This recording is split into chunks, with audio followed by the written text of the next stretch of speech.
네, 오늘 본문이 11장 1절부터 4절인데 11장 전체를 좀 이렇게 보려고 합니다. 이제 너무 길기 때문에 한 4절까지로 이렇게 잘라서 읽었습니다. 호세아는 BC 755년부터 723년 이 사이에 이제 북이스라엘에서 예언을 했던 그런 선지자였습니다.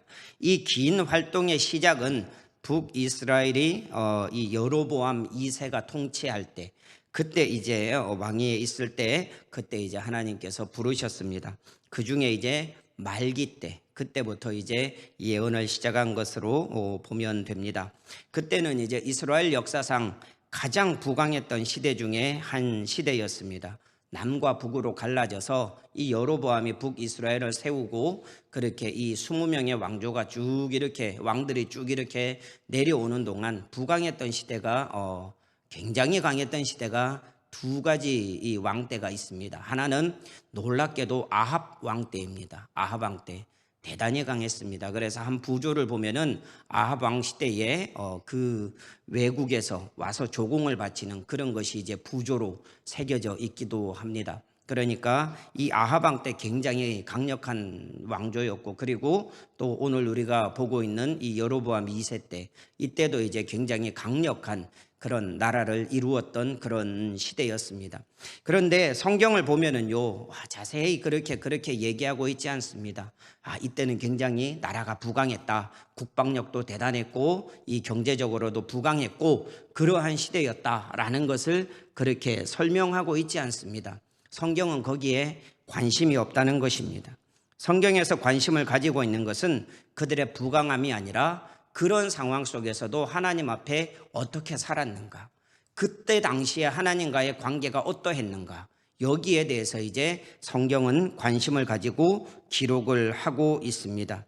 이 외적 조건은 이 상당히 좋은 그런 편에 속했다고 할지라도 영적으로는 대단히 하나님 앞에 범죄한 사람들이었음을 호세아 선지자를 통해서 우리에게 밝히고 있습니다.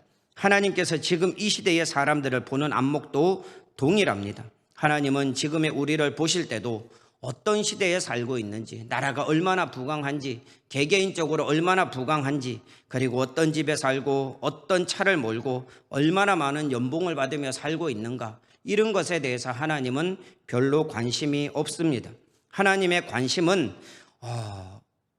무엇에 있느냐, 그러한 삶의 환경 가운데 어떤 이들은 부하고 어떤 이들은 가난하고 어떤 이들은 병들었고 어떤 이들은 너무 튼튼하고, 이러한 상황 속에서도 하나님을 어떻게 생각하고 어떻게 하나님 앞에 살고 있는가, 하나님은 거기에 대해서 관심이 있다는 것입니다. 그런데 이 많은 사람들은요, 이 신자라고 하는 사람들까지도 무엇에 관심을 두고 있느냐, 하나님은 별로 관심을 두고 있지 않은 이런 외적인 것에 많은 관심을 가지고 살아가고 있습니다.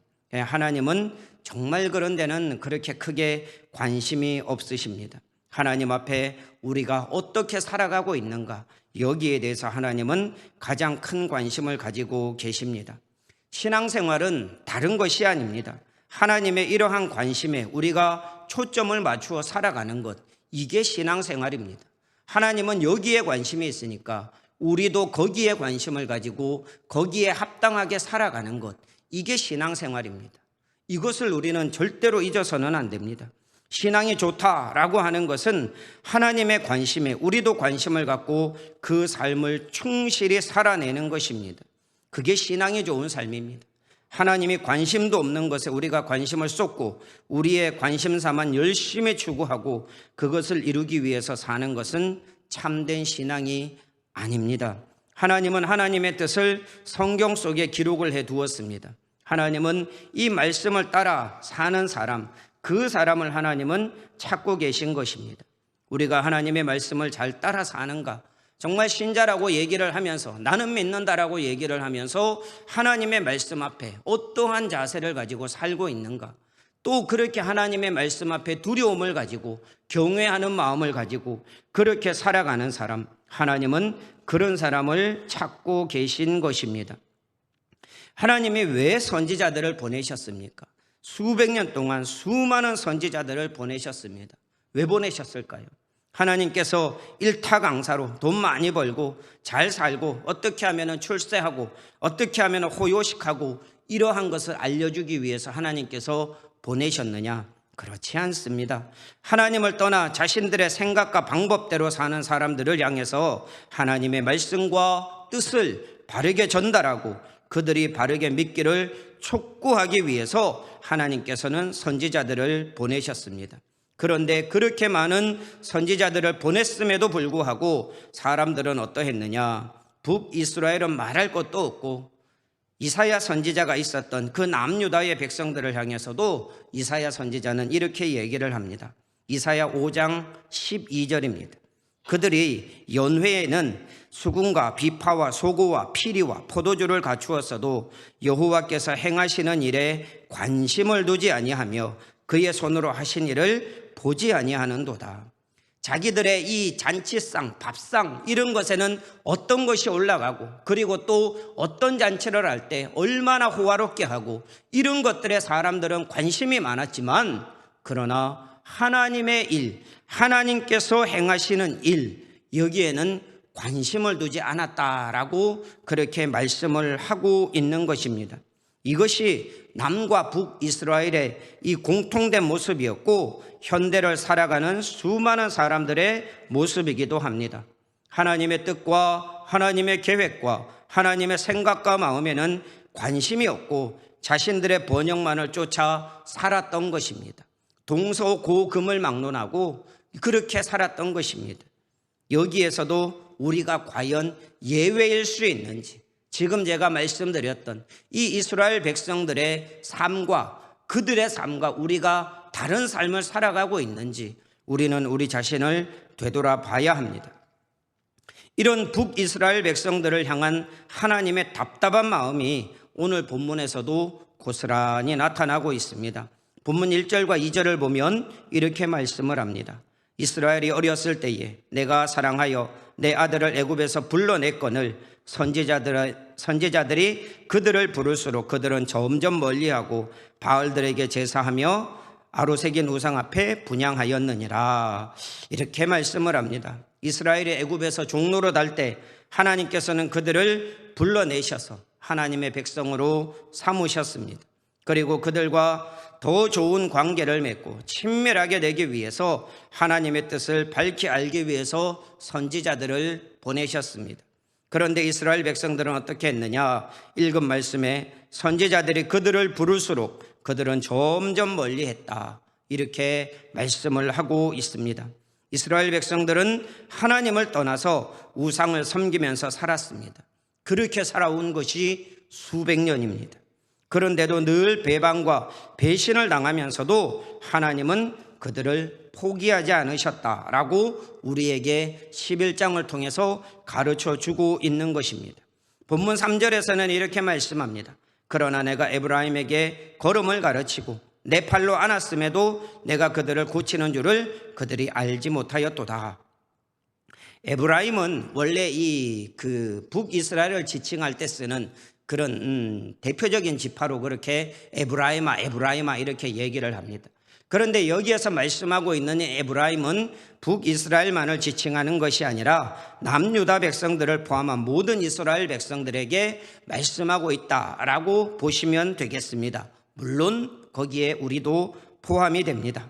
걸음을 가르친다라는 것은 길을 인도한다라는 의미가 아닙니다. 이렇게 가야 된다, 저렇게 가야 된다라고 하는 길을 인도하는 그런 의미가 아닙니다. 이것은 어린아이가 걸을 수 있도록 하는 것, 이것을 이제 여기에서 말씀을 하고 있는 것입니다.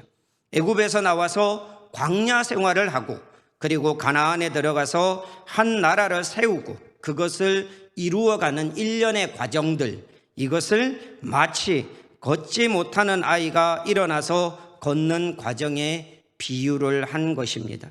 이 모든 과정에 하나님께서 함께 하시고 보호하시고 이끄시는 은혜가 있었던 것입니다. 그렇게만 하셨느냐? 하나님은 수백 년 동안 이어져 온 수많은 전쟁들, 그리고 외적의 침입, 국내외의 문제들, 이러한 것들을 통해서 백성들이 당하는 고난과 고통을 하나님께서는 치유해 주셨습니다. 이스라엘 백성들이 얼마나 많은 이 외세의 침입이 있었습니까? 하나님께서 툭하면은 정말 잘 못할 때 주변의 나라들을 들어서 이스라엘을 쳐들어오게 하셨습니다. 많은 일들이 있었습니다. 왕들이 나가서 전사하기도 하고 엄청난 일들이 있었지요. 그렇게 하나님께서 수많은 이 전쟁들, 그리고 침입들, 그리고 국내외의 여러 가지 문제들, 이러한 것들을 통해서 백성들이 당하는 고난, 고통, 이런 것들을 하나님께서 치유해 주셨다라는 것입니다. 이스라엘을 세우셨고 이끄셨고 보호하셨고 그리고 상처 입은 백성들을 치유하셨습니다. 그렇게 지금까지 왔습니다. 그런데 이 현재 이스라엘 백성들은 어떻느냐? 그들은 알지 못했다라고 그렇게 말씀을 하고 있습니다. 그들은 알지 못했다. 하나님께서 그들의 상처를 치유하시고 그들의 아픔을 달래시고 어려움 중에도 그들을 부르짖음을 들으시고 건져내시고 이렇게 하나님께서 일을 행하셨는데도 이 백성들은 알지 못했다라는 것입니다. 호세아의 주제가 되는 구절들이 있습니다. 예를 들면 이제 호세아 4장 6절입니다. 상반절에 보면 내 백성이 지식이 없으므로 망하는도다. 이거는 우리가 참 많이 알고 있는 말씀입니다. 또 6장 3절에도 보면 말씀합니다. 그러므로 우리가 여호와를 알자. 힘써 여호와를 알자. 6장 6절에서도 말씀을 합니다. 나는 인애를 원하고 제사를 원하지 아니하며 번제보다 하나님을 아는 것을 원하노라. 이렇게 말씀을 합니다. 여기에서 말씀하고 있는 그 내용들이 무엇입니까? 이들이 괴로움을 당하고 지금까지 이렇게 살아오고 있는 그 모습을 보니까 하나님을 알지 못하는 백성들로서 살아간다는 거예요.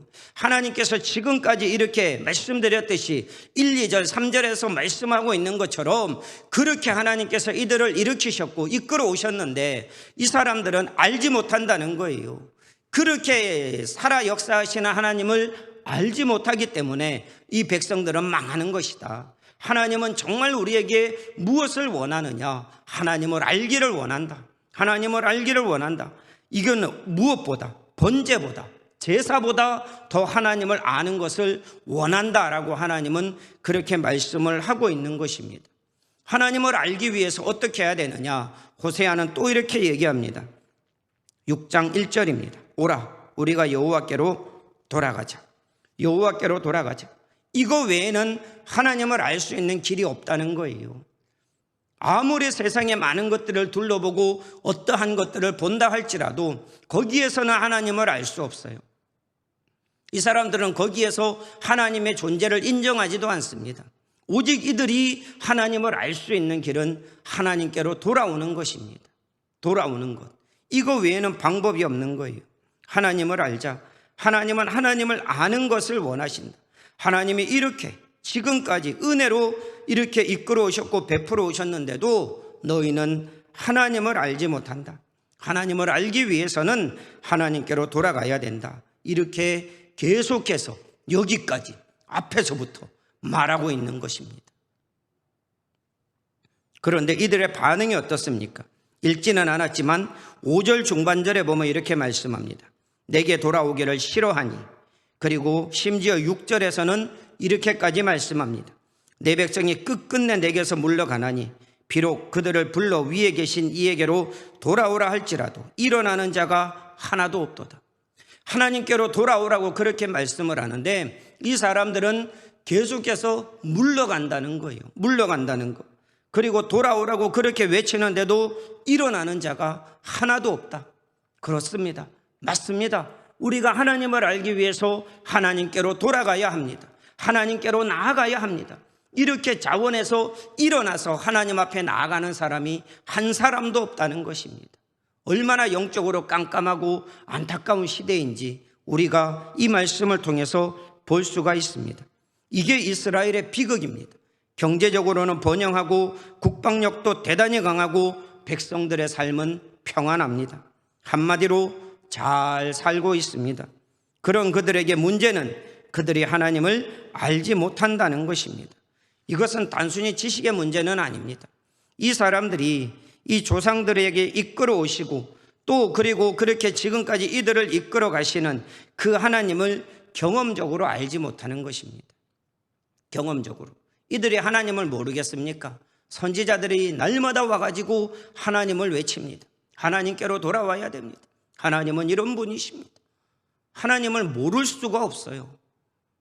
그냥 똑같이 하라 그래도 할 겁니다. 그런데 문제는 뭐냐면 그렇게 지식적으로 아는 하나님을 경험적으로 만나질 못했다는 거예요. 지식과 경험은 완전히 다릅니다. 이 사람들은 그걸 경험하지 못한 거예요. 지식으로는 많이 알았습니다. 엘리 제사장을 보십시오. 그 아들들 홈리와 비느하스 얼마나 하나님 앞에 죄악을 범했습니까? 대제사장의 아들이었음에도 그렇게 했습니다. 그런데 하나님께서 이 사무엘상 2장에 뭘 말씀하고 있습니까?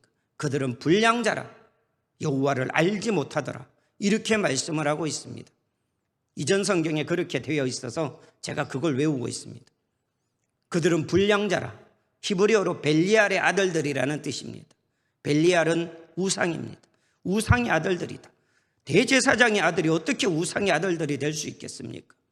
대제사장 엘리가 경험했던 그 하나님, 그를 이끌어 오시고 그를 지금까지 인도해 오신 그 하나님을 그 아들들은 전혀 경험을 하지 못했던 거예요. 지식적으로는 알았겠죠. 그러나 하나님께서 그렇게 자신들의 삶에 역사하시는 것을 전혀 경험하지 못했던 것입니다. 이들도 똑같습니다. 지식적으로는 알겠지요. 하나님이라는 분이 계시고 선지자 호세아가 나타나서 날마다 하나님 앞으로 돌아가야 된다고 외치니까 하나님이라는 존재는 알 겁니다. 그런데 그 하나님이 나하고 무슨 관계가 있냐? 무슨 관계가 있냐? 이렇게 되는 것입니다. 그래서 그들은 하나님을 아는 지식이 없는 거예요. 그 하나님을 경험하기 위해서는 하나님께로 돌아가는 것 외엔 방법이 없는데 아무리 돌아오라고 호세아가 외쳐도 가겠습니다라고 일어나는 사람이 한 사람도 없다는 것입니다. 얼마나 이게 비극입니까? 경제적으로는 잘 살지만 의미가 없습니다. 하나님 앞에서는 전혀 의미가 없습니다. 이게 이들의 현실의 모습이었습니다. 살기 좋을 만큼 풍족하고 안정적인데 우상 앞에 좋은 제물을 드리면서 본능에 충실하게 살아도 아무런 문제가 없는데 그들이 왜 돌아오겠습니까? 이들의 삶에 하나님, 살아계신 하나님을 체험한 적이 없는데 눈에 보이지도 않는데 세상 이 사람들도 다 그렇게 살아가는데 과연 그들이 의지를 갖고 하나님 앞에 일어설 수가 있겠습니까? 전혀 그렇게 될 수가 없는 것입니다. 이게 너무 안타까운 일입니다. 성경의 내용이 무엇입니까? 성경의 내용은 두 가지로 말씀할 수 있습니다. 누구를 믿을 것인가? 그리고 어떻게 살 것인가? 이걸 말씀을 하고 있습니다. 한마디로 얘기하면 잘 믿어야 된다라는 것이죠. 그런데 너나 잘 믿어라 라고 거기에서 끝나는 것이 아닙니다. 하나님은 신명기에서 뭘 말씀합니까? 6장 5절에 보면은 너는 마음을 다하고 뜻을 다하고 힘을 다하여 내 하나님 여호와를 사랑하라 이렇게 말씀을 합니다. 그런데 여기서 끝나지 않습니다. 뒤에 보면 7절에 이렇게 말씀합니다. 내 자녀에게 부지런히 가르치며 집에 앉았을 때에든지 길을 걸어갈 때에든지 누워있을 때에든지 일어날 때에든지 이 말씀을 강론할 것이며 마음과 뜻과 정성과 힘을 다해서 하나님을 사랑해야 하는 것은 당연한 것입니다. 그런데 거기에서 더 나아가서 가르치고 강론하라 라고 그렇게 말씀을 하고 있습니다. 여기까지 가야 들으라 이스라엘, 쉐마 이스라엘 이게 되는 것입니다. 쉐마, 들으라. 여기에서 끝나는 것이 아니라 전체적으로 이 쉐마가 어디까지냐? 가르쳐야 된다. 강론해야 된다. 여기까지 나아가고 있는 것입니다. 우리는 그냥 마음을 다하고 뜻을 다하고 힘을 다해서 내가 하나님을 사랑하면 된다라고 생각하겠지만 그러나 쉐마는 거기서 끝나지 않습니다. 계속해서 그들에게 들려주시는 말씀은 가르쳐라 그리고 강론하라 라는 것을 말씀하고 있습니다. 그런데 이렇게 의지를 갖고 돌아오지 않으려는 이들을 하나님이 어떻게 하십니까? 가르쳐도 안 되고 강론을 해도 안 되고 그렇게 돌아오라고 얘기를 해도 안 돌아오는 이 사람들에게 하나님이 어떻게 하시느냐? 내가 본때를 보여주겠다, 이렇게 하시느냐? 그렇지 않습니다. 이게 신비입니다. 참 이해가 안 되는 분이에요. 안 돌아오려고 하는 사람들에게 하나님께서 이렇게 말씀하십니다. 8절 상반절을 보면은 에브라임이여 내가 어찌 너를 놓겠느냐, 이스라엘이여 내가 어찌 너를 버리겠느냐, 이렇게 말씀을 합니다. 이게 하나님의 백성들의 복이자 은혜입니다. 하나님이 이 백성들이 그렇게 하나님을 멀리 떠나서 살아가고 우상을 섬기며 살아가고 돌아오려고 일어나지 않음에도 하나님은 그들을 놓지 않는 것입니다. 참 좀 속되게 표현하면 징글징글한 분입니다. 그렇게 하나님이 우리를 붙잡고 계시는 것입니다. 왜 그러느냐? 하나님이 왜 그렇게 하시느냐? 8절 하반절에 나옵니다. 내 마음이 내 속에서 돌이키어 나의 긍휼이 온전히 불붙듯 하도다. 아멘. 이렇게 말씀을 합니다. 하나님이 하나님의 백성들을 버리지 않으시는 이유, 그것은 하나님의 긍휼하심 때문에 그렇습니다. 그게 우리를 살게 하는 것입니다. 하나님이 긍휼을 버리면, 하나님이 긍휼을 포기해 버리시면 하나님 앞에 살아갈 사람은 아무도 없습니다. 우리가 아무리 나는 하나님의 백성이다, 아무리 나는 하나님의 자녀다 할지라도 하나님께서 긍휼을 포기하는 순간 하나님 앞에 설 수 있는 사람은 단 한 사람도 존재할 수가 없는 것입니다. 하나님께서 원수된 우리를 위해 예수 그리스도를 이 땅에 보내신 이유가 무엇입니까? 그것은 하나님의 사랑 또 긍휼 때문에 그렇습니다. 예수 그리스도께서 죽기까지 복종하신 이유가 무엇입니까? 그것도 마찬가지로 우리를 향한 하나님의 사랑과 긍휼 때문입니다. 하나님이 이러한 긍휼을 베푸시고 그 긍휼의 마음을 받아들이는 사람들이 구원을 받는 사람들입니다. 하나님은 계속해서 우리에게 긍휼을 베푸십니다. 우리가 잘못된 길로 가고 우리가 악한 길로 가고 때로는 넘어져서 일어나지도 못할 정도로 지쳐있다 할지라도, 그리고 때로는 하나님을 멀리 떠나서 그렇게 살아간다 할지라도 하나님이 우리를 포기하지 않는 이유가 어디에 있느냐? 하나님의 사랑과 긍휼 때문에 있다는 것입니다. 그것 때문에 우리가 살고 있다는 것을 알아야 합니다. 우리가 정말 하나님 앞에 바르게 살고 있습니까? 잘 살고 있습니까? 하나의 흠도 없이, 점도 없이, 문제도 없이 그렇게 살아가고 있습니까? 죄의 삭은 사망이라고 했습니다. 하마르티아, 단수입니다. 죄 한 번으로 완전 사망인 거예요. 죄들의 삭시 사망이 아니라 죄의 삭시 사망입니다. 그 말씀 하나만 봐도 우리는 맨날 죽어야 됩니다. 그런데 우리가 이렇게 살아있는 이유, 그래도 하나님 앞에 이렇게 예배하고 하나님의 긍휼 때문에 우리가 살고 있다는 것을 우리가 아셔야 합니다. 그 하나님의 긍휼 하나만 생각해도 우리는 감사와 찬양과 영광을 하나님 앞에 돌려드릴 수밖에 없는 거예요. 우리가 무엇 때문에 우리가 살고 있는지, 내가 지금 왜 이렇게 하나님 앞에서 존재하고 있는지, 그것은 하나님의 뜨거운 식지 않는 긍휼 때문에 그렇습니다.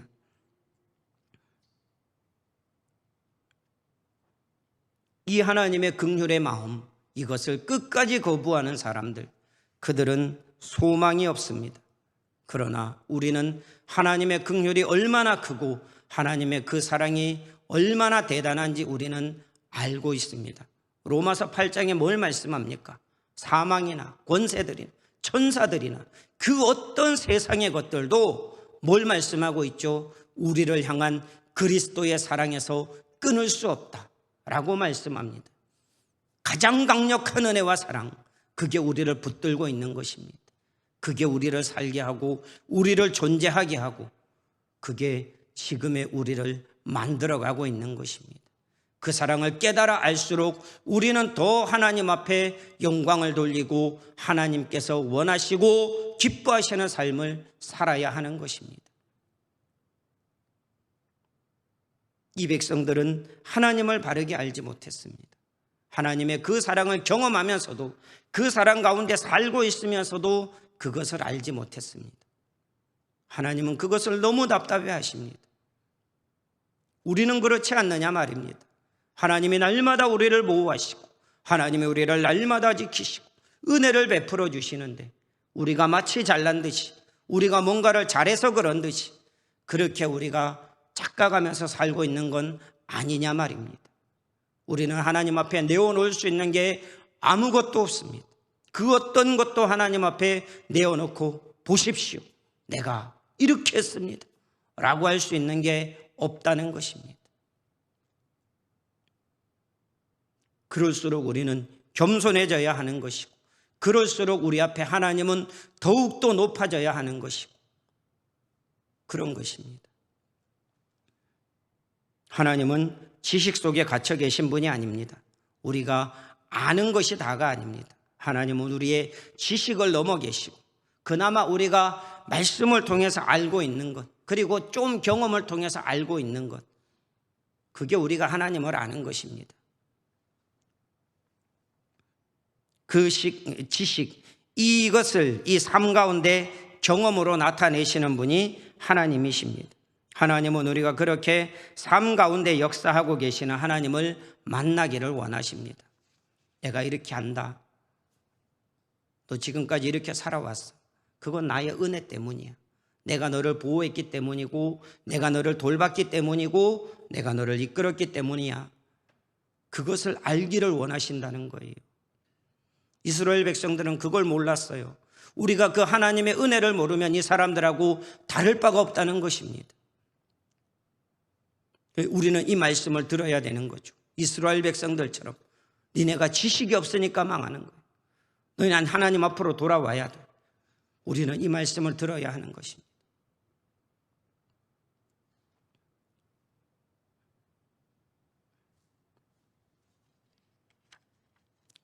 무엇을 추구하면서 사십니까? 하나님은 말씀드렸듯이 우리가 하나님을 알기를 원하십니다. 더 깊이 알기를 원하고, 더 넓게 알기를 원하고, 자세하게 알기를 원하십니다. 여기에 관심이 있으십니까? 우리가 오늘 무엇을 먹을까? 얼마나 좋은 옷을 입을까? 그리고 얼마나 더 좋은 차를 타고 더 좋은 집에 살까? 거기에만 우리의 삶의 모든 목적을 다 맞추고 있다면 우리는 신앙생활 바르게 하는 게 아닙니다. 하나님은 거기에 관심이 없어요. 바른 신앙생활은 하나님이 관심을 가지고 있는 것, 그것을 우리도 역시 추구하면서 사는 것입니다. 바른 영적인 안목이 무엇입니까? 하나님은 이쪽을 보고 나는 이쪽을 보는 게 바른 영적인 안목입니까? 그렇지 않습니다. 하나님이 오른쪽을 보고 있으면 우리도 오른쪽을 보는 게 바른 영적인 안목입니다. 하나님께서 왼쪽을 보고 계시면 우리도 같이 왼쪽을 보는 게 바른 영적인 안목입니다. 하나님의 관심은 우리의 외적인 것보다 우리가 얼마나 예수 그리스도를 깊이 알고 하나님을 많이 알고, 그리고 그 아는 지식 가운데 은혜를 누리면서 그렇게 살아가는가 라는 것을 하나님은 관심을 가지고 계십니다. 우리도 거기에 관심을 가져야 됩니다. 하나님을 알기 위해 힘쓰고 예수 그리스도를 더욱더 사랑하며 하나님의 성령 안에서 우리가 풍성한 은혜를 누리는 것을 계속해서 사모하고 추구하고 이렇게 살아가면서 사는 것이 바른 신앙생활입니다. 여기에서 벗어나 있다면 돌아오십시오. 말 그대로 여호와께로 돌아와야 합니다. 그래야 진짜 바른 믿음 생활을 할 수 있는 것입니다. 정말 간절히 바라고 원하옵기는 우리 모든 성도님들께서 하나님의 관심사가 나의 관심사가 되고 하나님의 은혜를 누리며 하나님을 더욱더 깊이 체험하고 알아감으로써, 하나님을 더욱더 깊이 알아감으로써 하나님과의 아름다운 교제가 끊어지지 않고 그 안에서 우리에게 주어지는 큰 은혜와 복을 받아 누리며 살아갈 수 있는 우리 모든 성도님들 다 되실 수 있기를 우리 구주 예수 그리스도의 이름으로 축원합니다.